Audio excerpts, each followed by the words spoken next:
Alors, on se retrouve pour des exercices sur les réactions chimiques. Alors, on est dans le cadre d'un exercice récapitulatif, donc j'ai tout mélangé. Alors, avant de pouvoir commencer, je dois me rappeler que dans les réactions, il y a 4 réactions qui font des choses bizarres et que je dois connaître, et que pour ça, il faut que je les identifie.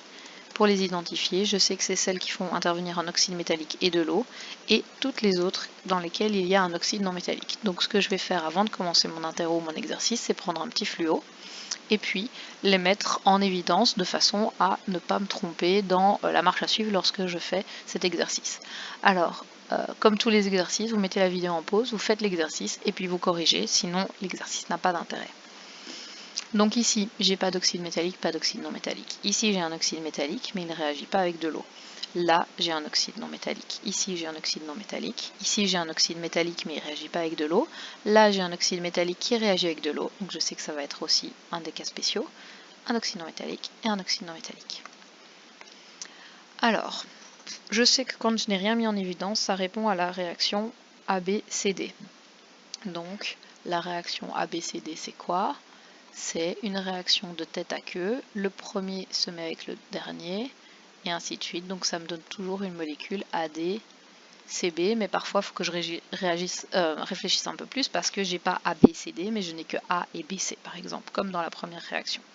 Donc quand j'ai A qui peut réagir avec BC ou CB, je dois m'interroger sur le signe et la tendance qu'a cet atome. Donc l'oxygène, c'est un non-métal, il a donc tendance à devenir négatif. Il va donc se combiner à celui dans H3N qui va devenir positif. J'ai donc du H qui va se mettre avec du O. Une molécule formée de H et de O, c'est H2O, vous devriez la connaître.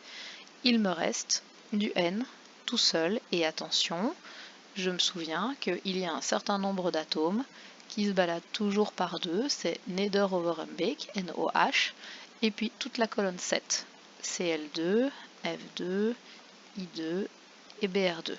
Donc mon N qui reste tout seul, en fait, est par 2. Ensuite, je vais pondérer, j'ai 3H et 2H, il m'en faut un nombre commun, donc je vais mettre 6. J'ai 2N, j'ai 2 oxygènes et j'en ai 3 ici. Entre 2 et 3, c'est 6. Donc je vais mettre un 6 ici, un 3 ici. 6H, ça en fait 12. Pour en avoir 12, je dois mettre 4. 3 fois 4, 12. Donc je change celui-là en 4. Et du coup, j'ai 4N, donc je vais mettre un 2 ici. Alors, le deuxième exercice, c'est le même raisonnement. J'ai un H qui est tout seul, il est positif, il va donc se mettre avec l'oxygène, H2O, et il va laisser mon cuivre tout seul. Je pondère, 2H, 2H, 1O, 1O, 1 Cu, donc c'est déjà pondéré. Alors, ici, j'ai un oxyde non métallique. Je sais que mes oxydes non métalliques, CO2, font toujours des choses bizarres, et pour trouver ce qu'ils font de bizarre, je rajoute H2O. J'obtiens donc H2CO3, et je trouve que c'est le CO3 que je vais avoir besoin dans ma réaction ici. Ce CO3 va toujours se combiner au métal de mon oxyde métallique, donc Mg. Je croise les valences C2 et 2, et je vais pondérer, mais en réalité C3 et 1, c'est déjà pondéré. Le SO2, c'est aussi un oxyde non métallique, donc je prends cet oxyde non métallique, je lui rajoute H2O, ça va me donner une molécule de type HSO pour savoir qui je compte, 2 hydrogènes, 1 S, 2 plus 1, 3 soufre, donc je vais former du SO3. Attention à ne pas simplifier trop vite parce que vous avez un 1 ici, là aussi il y avait un 1 sur le C, donc vous ne pouvez pas simplifier tout par 2. Donc c'est le SO3 que j'ai besoin ici. Ce SO3 va se combiner à qui? Au sodium, donc Na, je croise les valences Na2SO3 et ma réaction est déjà pondérée. Al plus FeO. Al est tout seul, il est positif parce que c'est un métal, il va donc se combiner à celui qui est négatif. AlO, je croise les valences, la valence de l'oxygène c'est 2, la valence de l'aluminium c'est 3, donc Al2O3, plus il me reste du fer tout seul. Si je pondère, j'ai un oxygène et 3 oxygènes, donc je vais en mettre un 3. J'ai 2 aluminium et je vais mettre un 3 devant mon fer. Fe2O3 plus H2O, je l'ai mis en évidence, c'est un oxyde métallique plus de l'eau, et ça fait un hydroxyde du métal, Fe. OH, je croise les valences, la valence de OH c'est 1, la valence du fer, je dois aller la chercher, et pour aller la chercher, je vais regarder, elle est ici, donc je vais mettre un 3 FeOH pris 3 fois.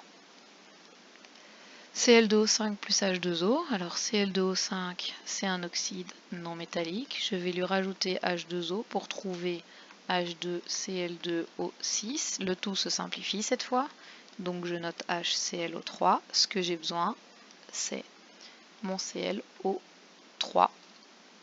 Et ce ClO3 est lié avec qui? Ah ben en fait, là j'ai été trop vite, la réaction que je demandais, c'était directement la réaction numéro 4 que j'ai utilisée ici. Donc je n'ai plus qu'à rajouter le H et je dois pondérer, il me faut 2 Cl, donc je mets un 2 ici.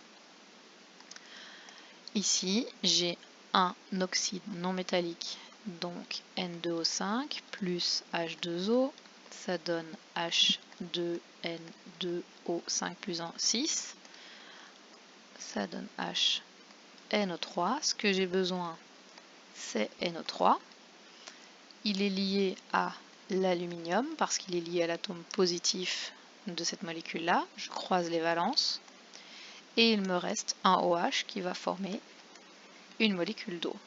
Si je veux pondérer, il me faut 2 azotes à gauche, mais j'en ai 3 à droite. Donc il faut que je trouve le dénominateur commun, c'est 6. Donc j'ai 3 N2O5 et 2 AlNO3. Du coup, j'ai 2 aluminium, je vais mettre un 2 ici, et j'ai 2 fois 3 hydrogènes, je vais mettre un 3 là, et voilà.